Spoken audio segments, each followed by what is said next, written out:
Hey, Coach, this is Trevor Gross from CUTigers.com here. You went against Rhett Lashley when you played Auburn in 2016. Other than the players, how similar or different is his offense now compared to what he did at Auburn? Well, I mean, the similarities is really good. They do a great job with how they structurally set things up systematically. Really thrive on the quarterback and the running game. He does a great job with their presentation and using their playmakers the right way. Give you a bunch of different looks, and he does a great job. Very, very, very successful for a good while now. He's been around great people that he's had taken different influences, like all of us coaches. And he continues to evolve, and whether it's things that are good that people are doing in the RPO game and things of that nature, or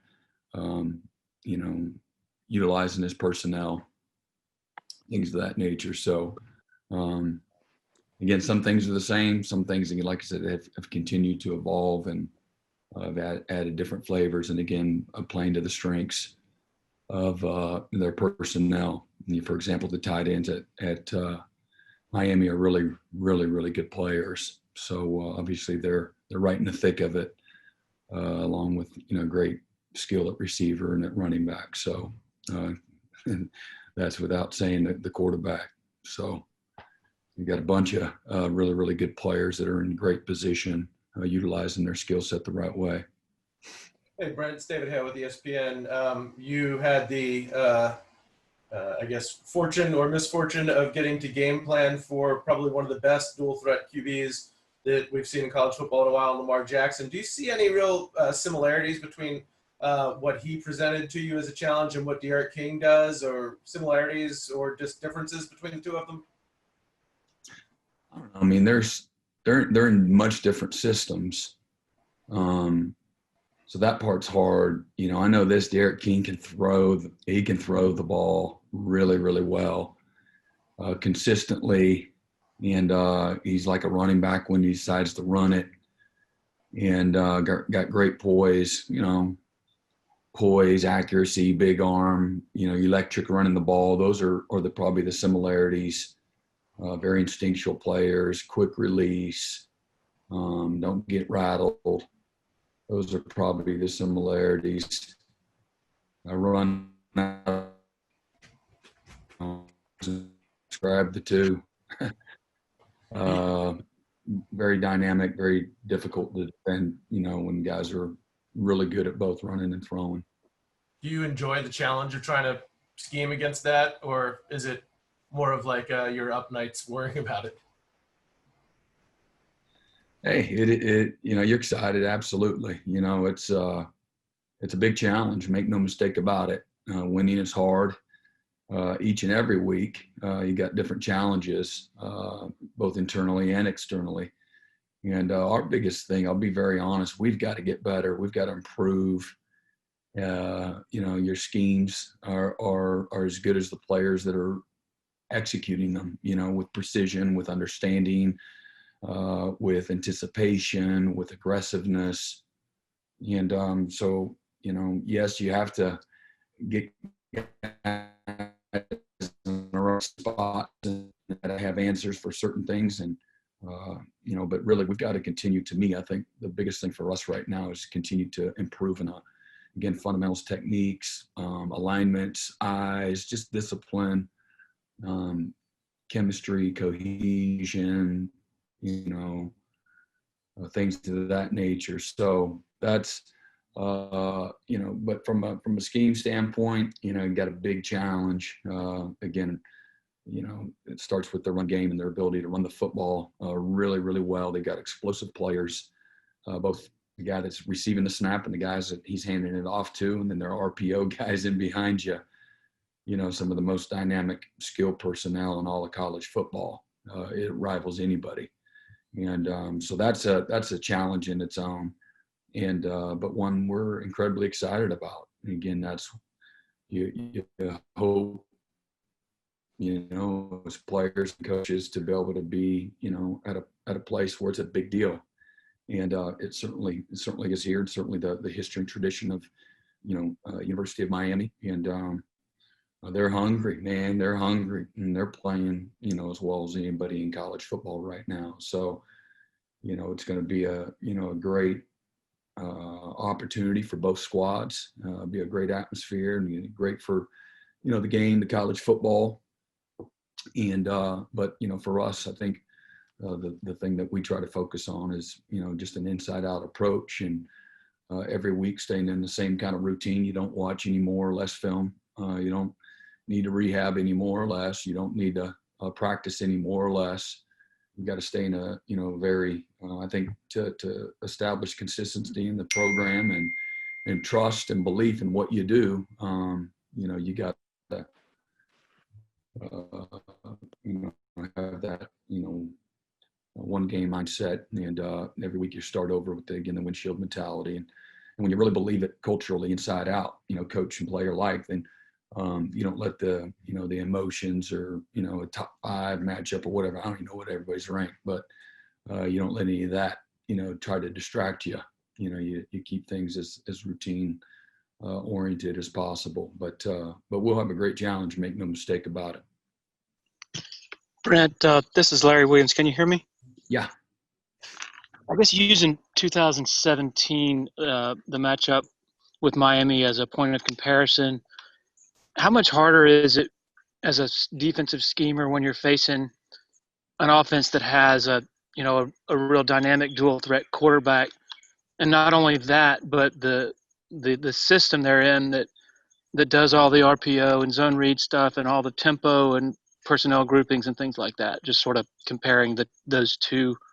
I mean, because my assumption is that maybe I'm wrong, that the 17 challenge was maybe they were more conventional then, if that makes sense. I mean, they were more probably traditional spread. They certainly had, the quarterback could run around a little bit. He was a good athlete and could beat you with his legs too, or extend drives. And, if it wasn't any good, they wouldn't be doing it system wise. And so all that's hard, they got they put you in conflict, which is good. It's good stuff.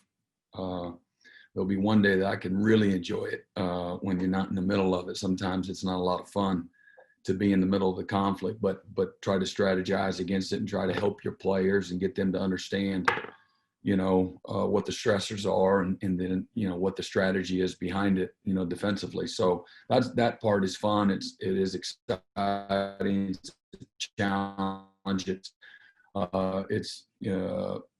enjoyable when you defend it well. Not so enjoyable when you're on the wrong end of it. So, but yeah, they make it tough on you for sure.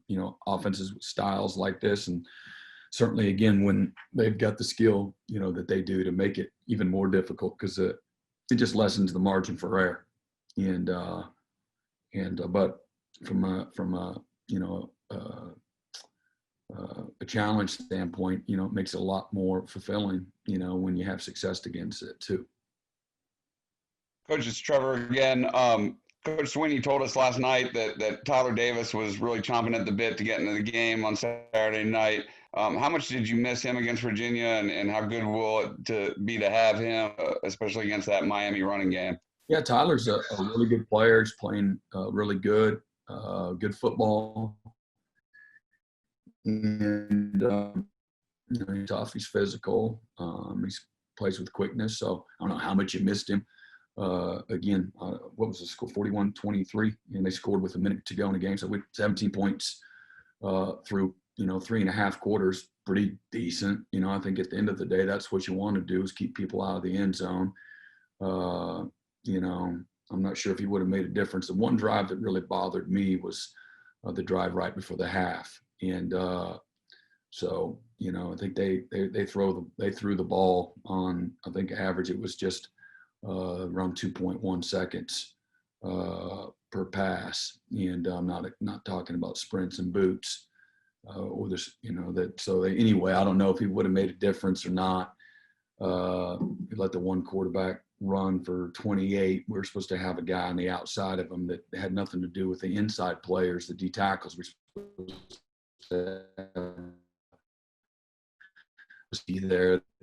Could have helped prevent, he might have picked up 5 or 6, but he certainly wouldn't have picked up 28. So I don't know, at the end of the day, I don't know if he makes the difference on the fade route that Landon's in phase. Landon's got to turn and play the ball better with a missed tackle out in space by Sheridan and Landon. Not to single those guys out, but I'm just trying to think through the game. And again, what was good, what wasn't. Tyler definitely could have helped having another good fresh body inside against a veteran offensive line, a really good offensive line that Virginia has. Certainly could have,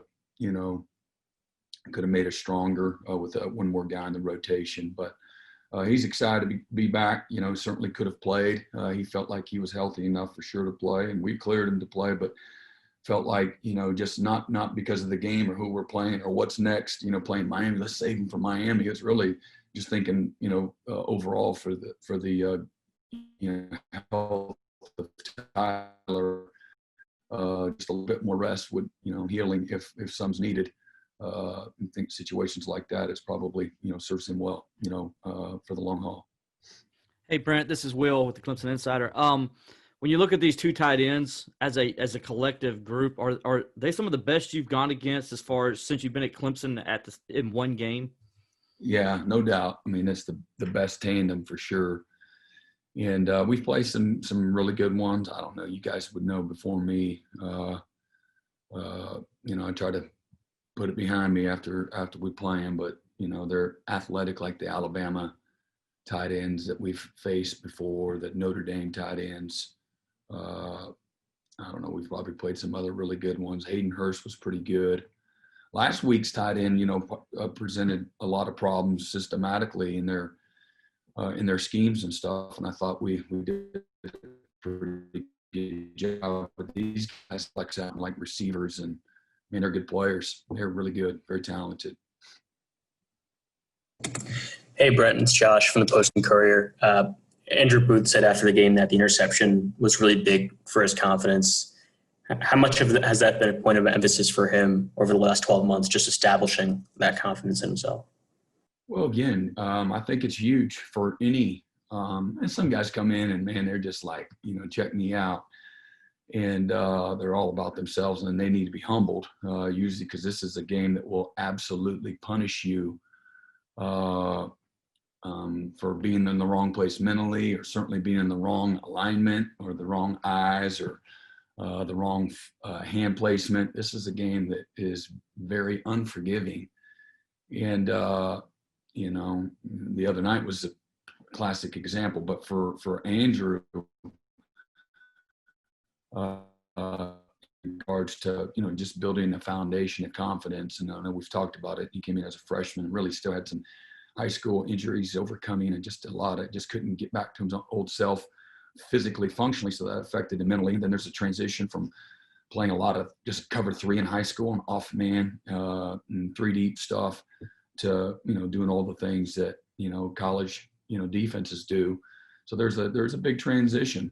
And being away from home for the first time as well, being away from his twin sister. He got a very close family, and his twin, that was the first time that, and people that, understand, that family dynamic, have great appreciation for that, being away from her. So, but yeah, that was huge. Anytime, again, let's face it, when you have success and failure, those are both learning opportunities. For Andrew, just trying to find his way and establish himself from a depth standpoint, and being, on the field. I think that was, critically important, for everybody, but certainly for him, having a couple of opportunities to make plays on the ball. And we've seen that one hand play in practice a few times.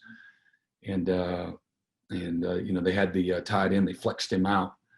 They had him attached, and they flexed him out, tried to get a one-on-one matchup, and their guy's 6'7", but Andrews, whatever, I don't know, I don't know if he's 6'1" or not, but he's tall, but he is so long. It's like a praying mantis out there. He's got arms and legs forever. He's very high-hipped and high-cut, waisted guy that's got a big radius. So that was a great play as well. But we don't need him. That's a good group of guys. And but Andrew's got a chance to be a really, really good player. And so that's part of the growth process for sure. You mentioned his twin. Has she gotten to see him play at all this year in person? I'm sure she has. I would be surprised if she hasn't been here. I'm not sure though, but I'm sure that she's been here. Brent, you mentioned their tight ends at Miami being as good as they are. You guys, I guess, could kind of look back on some of the bigger games that you played during your tenure. O.J. Howard, I know, Nick O'Leary, the guy at Pitt, had some big games as a tight end against you guys. The last, I think, 3 or 4 years, you really have not had a tight end do much of anything against you guys, statistically anyway, in the receiving game. Is that an adjustment that's been made schematically from you? Is it just a matter of you've had personnel like Isaiah that's really good? Yeah, no, we've made a lot of adjustments, just gotten better. And we actually put ourselves in better calls. And I don't know, I don't know if it's been an adjustment. I mean, it hasn't been a concerted, you want to always defend them. If they use them as a weapon, I think it's important that you do the things that are going to help you, defend them well, take them out of the, if they're one of the first options, and you want to try to take those things away for sure. And there have been some tight ends that have had, excellent games against us in the past, but we've been a little bit better. I think that's just improving, over time, just defensively and getting better. And it's probably a little bit cyclical. I don't know what it is, but we better be ready this week. I know that, because these guys will embarrass you for sure. Thanks, Brent. Yeah. We'll take 1 or 2 more for Coach. Hey, Coach Venables, this is Grace Rayner with The Athletic. Just as kind of a follow-up to that, what is it that Brevin Jordan does so well? Is super athletic, out in space, coming out of the backfield. The catch and run with both the tight ends is pretty unique. And so their ability to get open, I think they've got great instincts, length, toughness, size. They'll block you.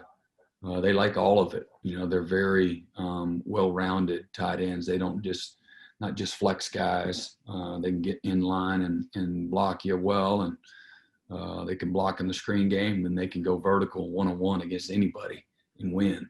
So again, got great catch radius and instincts.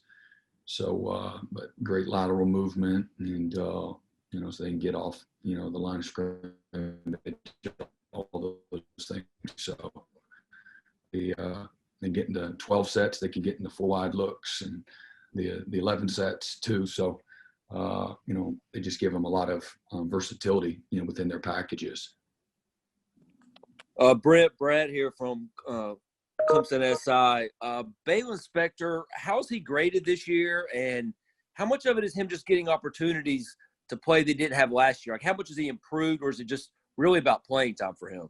I think there's a natural growth process that's different for everybody, and just understanding and just maturing and being consistent, and the game slowing down. And I think all those play in Balin's favor. And Balin's an excellent player, great athlete, very sudden, explosive, and very physical. He's good in space, excellent in coverage. He's really a good player in coverage, zone and man, all those things. And then he's good in the box, got great instincts and good, play recognition and diagnosis and block destruction. So he's put in a lot of work. One of our most committed players on our team, and a great leader. Players respect him. So he's just maturing and coming into his own. And he's just scratching the surface to me about how good he can be. But he's grading through 3 games, close to 90%, and it's hard to do. And we put a lot on them. And but he's really done well, and was super active. In his side sidekick, whatever. He had 13 tackles as well. And, but they really have developed some really good chemistry together. And, you know, they're always having side chat conversations. I'm trying to talk to the whole defense or correct at practice. And it doesn't matter what. And I'll look over and they're over there having they're coaching each other. And sometimes that bothers me, I'll be honest. But I absolutely love it because it's always about the details of what we're talking about. And, you know, I just don't want them to ever miss what I'm talking about, but they're like two coaches, really, you know, out on the field.